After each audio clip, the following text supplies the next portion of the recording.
I'm Stephen Monkey Mason and welcome to Fast Forward Reviews. The movie is Mosquito's Coast. It is a drama, bit of a thriller, and an adventure. The year 1986. This movie is on for 1 hour and 54 minutes. Directed by Peter Weir. Starring Harrison Ford, Helen Mirren, Helen Mirren,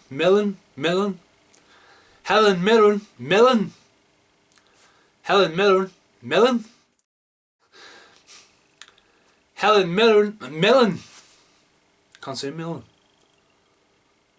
Here. And River Phoenix. The age rating for this movie is a PG. If this movie was reissued now, it would not be a PG, it would be a 12 or a 15, definitely. Tagline for this movie is, how far should a man go to find his dream? Ali Fox went to Mosquito's Coast. He went too far.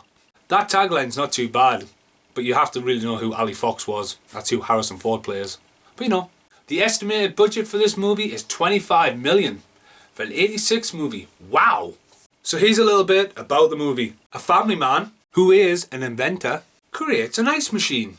But after no one is interested in this ice machine, and he is sick of the way America is going, he, along with his family, decide to move to the jungle.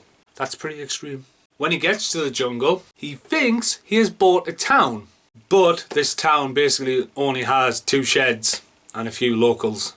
It's not a town at all. It's someone's allotment. It's not even an allotment. It's just 2 sheds. But that doesn't stop him as he starts to build his own utopia.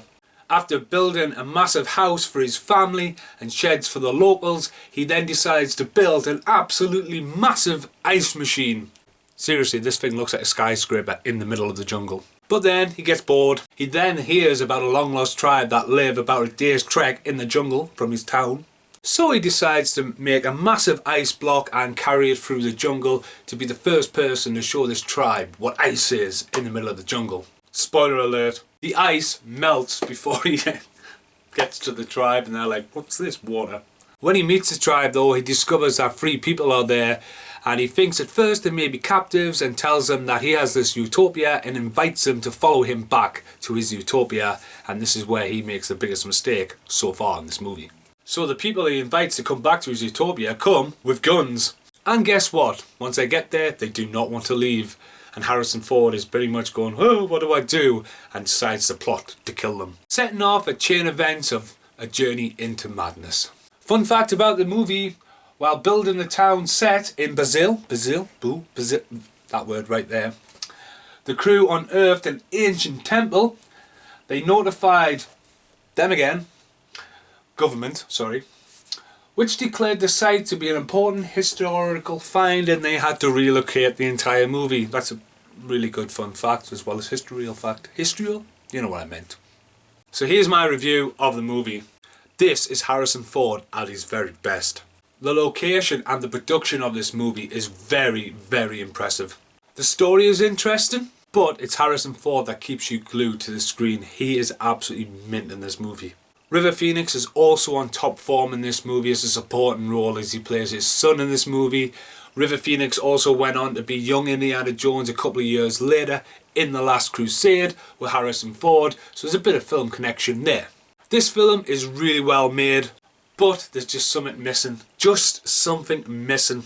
Fans of drama and location, I meant that as a TV reference of someone going from one place and moving to another.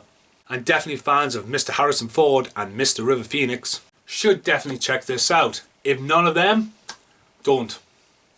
Seriously. So should you watch this movie? As I've just said before, if you're a fan of Harrison Ford, River Phoenix, location, moving dramas, definitely check out Mosquito's Coast. Should you own it? If you can. This is discontinued and that old. When you put this on, it doesn't even have any warnings, age ratings, trailers. The screen just goes straight on your screen. And when it only has a play button, there's nothing else. You press play and the film starts, and it's about this wide as well, so it could do with getting remastered. But as I said, it shouldn't be a 15. There is a little bit of swearing, people get shot, spoiler.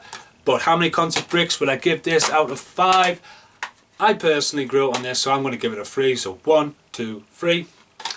As I said, if you're a fan of Harrison Ford, I keep on saying that. If not, don't bother. I've been Stephen Monkey Mason. Thanks for watching. Goodbye.